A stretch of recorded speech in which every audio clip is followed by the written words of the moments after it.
और आज इसी क्रम में मंच पर उपस्थित हमारी पूरी टीम, जिसमें खास तौर से हमारे वरिष्ठ साथियों में से स्टेट जोन कोऑर्डिनेटर CS बौद्ध जी, जोन प्रभारी रामजी स्तामी जी, विकास सिंह पटेल जी, चंगेलाल कोल जी, शिव कुमार वर्मा जी, सुरेश सहवाल जी, घासीराम पटेल जी, राजेश साहिवार जी, उत्तम साकेत जिला अध्यक्ष मैयर के साथ साथ में यहाँ पर सिंगरौली, सीधी,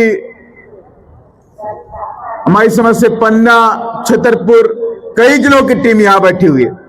मैं उन सभी लोगों का, क्योंकि समय कम है, अगर मैं सभी का नाम लूंगा तो बहुत लंबा जाएगा, तो मैं शॉर्टकट में उन सभी साथियों का मैं क्रांतिकारी जय भीम करता हूं, उनका स्वागत व अभिनंदन करता हूं। और साथ ही मुझसे पहले जिन्होंने अपनी बात को दमदारी के साथ में रखा, GT सिंह जी को भी मैं उनका भी स्वागत अभिनंदन करता हूं कि आपने बड़े स्तर पर, आपने यहाँ पे युद्ध स्तर पे काम किया है। और मुझे बताया भी कि इस ग्राउंड की परमिशन यहां के लोगों ने कैंसिल करवा दी। ये BSP का प्रोग्राम नहीं होना चाहिए, ये खौफ BSP का है। BSP के प्रोग्राम से, BSP की रैली से ये डरते हैं। अब आप समझ लीजिए, जब 2028 में बहुजन समाज पार्टी मध्य प्रदेश में सरकार बनाएगी, तुम्हारा क्या हाल होगा? तब तुम कहां जाओगे? तुमने किस आधार पर रेस्ट हाउस का परमिशन कैंसिल कर दिया? किस आधार पर इस ग्राउंड का परमिशन कैंसिल कर दिया? इसका हिसाब किताब आपको देना होगा, याद रखिए। और बहुजन समाज पार्टी के बारे में कहावत है कि बहुजन समाज पार्टी सूद समेत अपना हिसाब किताब लेना भी जानती है। ये हम भूलने वाले नहीं हैं कि आपने हमारी शेरनी बहना के जन्मदिन की रैली को रोकने का प्रयास किया है, आप सफल नहीं हुए, हम सफल हो गए। और हमने बहना के शेरनी बहना का जन्मदिन हमने जोरदार ढंग से अमरपाटन की सरजमी पर करने का काम किया है।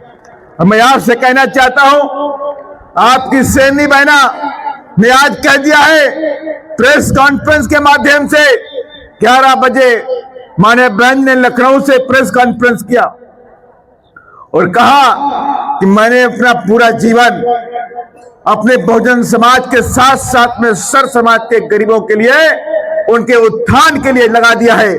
और जब तक मेरे जीवन में सांस रहेगी, शरीर में सांस रहेगी, आखिरी दम तक मैं अपने बहुजन समाज को उत्थान के लिए काम करते रहूंगा। और इसलिए आज हम सब लोग मारिया बहन जी का जन्मदिवस मनाते हैं। और इसलिए भी मनाते हैं कि जो मारिया बहन जी के 4 बार के शासन काल में जो मारिया बहन जी ने जन कल्याणकारी योजनाएं लागू की थी, उसके बारे में हम लोगों को बताने का भी काम करते हैं, जिसमें से कुछ मुख्य बातें मैं आपके सामने रखने का काम करूंगा। आपको याद होगा, जब उत्तर प्रदेश की बहन जी की सरकार चल रही थी, तो उत्तर प्रदेश के अंदर गुंडे, मवाली, माफियाओं का राज होता था या नहीं होता था? बताइए मुझे। गुंडे, मवालियों का राज होता था, लेकिन बहन जी के शासन काल में माने बहन जी ने कोई बुलडोजर चलाने का काम नहीं किया, लेकिन गुंडे, मवाली प्रदेश छोड़कर के भाग गए, प्रदेश छोड़कर भाग गए। कोई नेपाल गया, कोई बिहार गया, कोई दिल्ली गया, बचे कुछ मध्य प्रदेश में छिप गए।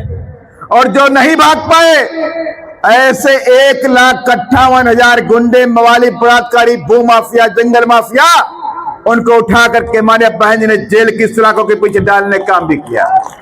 इसलिए मैं कहता हूं, मेरी शेरनी बहना है, और बहन जी ने कह दिया कि जीवन भर मैं किसी के सामने झुकी नहीं हो, और आगे भी कभी झुकने वाली मैं नहीं हो, और डरने वाली भी मैं नहीं हो। और इसलिए मैं आप सबसे कहना चाहता हूं, आपको याद होगा, आपके जहां उत्तर प्रदेश में जब इलाहाबाद जाते होंगे तो आपने देखा होगा एक बड़ी योजना थी, आवास योजना के नाम से, मानवर कांसीराम शहरी आवास योजना, जिसके अंदर 1 लाख नहीं, 2 लाख नहीं, 5-5 लाख 2-2 कमरे के फ्लैट बना के मान्या बाजी ने सर समाज के गरीबों को बांटने का काम किया गया। सौर समाज के गरीबों को बांटने का काम किया गया। इतनी बड़ी योजना उत्तर प्रदेश में कभी लागू नहीं हुई। जितनी बड़ी योजना माननीय बहन जी ने लागू करने का काम किया, उसके बाद भी माननीय बहन जी ने शिक्षा के क्षेत्र में अभूतपूर्व काम करने का काम किया था। माननीय बहन जी ने उत्तर प्रदेश में कई सारी यूनिवर्सिटी, विश्वविद्यालय खोलने का काम किया, जिसमें आप जानते हैं Gautam Buddha university, Shakuntala Mishra university, Ambedkar university, तमाम यूनिवर्सिटी उत्तर प्रदेश में खोलने का काम किया गया। यही नहीं, उत्तर प्रदेश में गरीबों के बच्चों के लिए माननीय बहन जी ने शिक्षा फ्री करने का काम किया गया था। उत्तर प्रदेश देश का पहला राज्य बना जहां पर गरीबों की शिक्षा फ्री कर दी गई। आपका बेटा एमबीए करना चाहता है, आपका बेटा एमबीबीएस करना चाहता है, आपकी बेटी आगे पढ़ के वकील बनना चाहती है, लेकिन आपके पास पैसा नहीं है, तो बहन जी ने कहा कि आपको पैसे की कोई दिक्कत नहीं आएगी। मैंने कानून बना दिया है, अब कहीं भी एडमिशन होगा, दाखिला होगा तो 0 फीस पर होगा। 1 पैसा फीस आपके बच्चे से लेने की जरूरत नहीं पड़ेगी। और कहा अगर आपका बेटा पढ़ना चाहता है, प्रदेश के बाहर दिल्ली पढ़ेगा, प्रदेश के बाहर विदेश भी पढ़ने जाएगा, अगर बच्चे के अंदर होनहार है, वो बच्चा होनहार है, तो आप पैसे देने की जरूरत नहीं है। तुम्हारी बहन मुख्यमंत्री है, पैसा मैं भरने का काम करूंगी। ऐसी योजना उत्तर प्रदेश में लागू करने का काम किया गया। शिक्षा के क्षेत्र में काम हुआ, रोजगार के क्षेत्र में काम हुआ। 2.5 लाख पुलिसकर्मी भर्ती की है। 50 लाख का बैकलॉग उत्तर प्रदेश में 4 बार के शासनकाल में किया गया। और यही नहीं, उत्तर प्रदेश के अंदर जो सर समाज के गरीब लोग थे, सर समाज के गरीब लोग जिनके पास जमीनें नहीं थी, माननीय बहन जी ने 4.5 लाख हेक्टेयर जमीन पट्टे में देने काम, 2 से 3 एकड़ देने काम उत्तर प्रदेश में किया गया। और तब जाके उत्तर प्रदेश के अंदर गरीब खुशहाल हुआ। लेकिन आज की जो सरकारें बैठी हैं, केंद्र की सरकार बैठी हुई है, आज हमारे शिक्षा पे हमला कर रही है, हमारे स्कूल बंद कर रही है, गरीबों के शिक्षा को खत्म कर रही है। हम कहते हैं अगर आप इस देश को विकसित राष्ट्र बनाना चाहते हो तो आपको शिक्षा को फ्री करना पड़ेगा, शिक्षा को आपको इजी अवेलेबल करना पड़ेगा, शिक्षा के द्वार खोलना पड़ेगा। आप मंदिरों में पैसा लगाइए, हमें कोई दिक्कत नहीं, आप मंदिर में पैसा लगाइए, हमें कोई दिक्कत नहीं। लेकिन अगर आप स्कूल बंद करेंगे तो हमें दिक्कत होगी, अगर आप स्कूल बंद करेंगे हमें दिक्कत होगी। हमें कोई दिक्कत नहीं, आप कोई पैसा कहां लगाते हैं मुझे कोई दिक्कत नहीं, लेकिन गरीबों के लिए स्कूल भी खोलने की जरूरत है। आज विश्व के अंदर जो देश के अंदर विकसित राष्ट्र है, चाहे अमेरिका हो, चाहे वो चाइना हो, चाहे वो जापान हो, वो आज साइंस के दम पे आगे बढ़े हैं, धर्म के दम पर आगे नहीं बढ़े। हमें साइंस की तरफ बढ़ना पड़ेगा, शिक्षा को आगे करना पड़ेगा, तब जाके राष्ट्र विकसित बनने जा रहा है। लेकिन आज क्या हो रहा है, आज पूरे देश को धर्म के नाम पर, तुष्टीकरण के नाम पर समेटने का, बांटने का काम किया जा रहा है।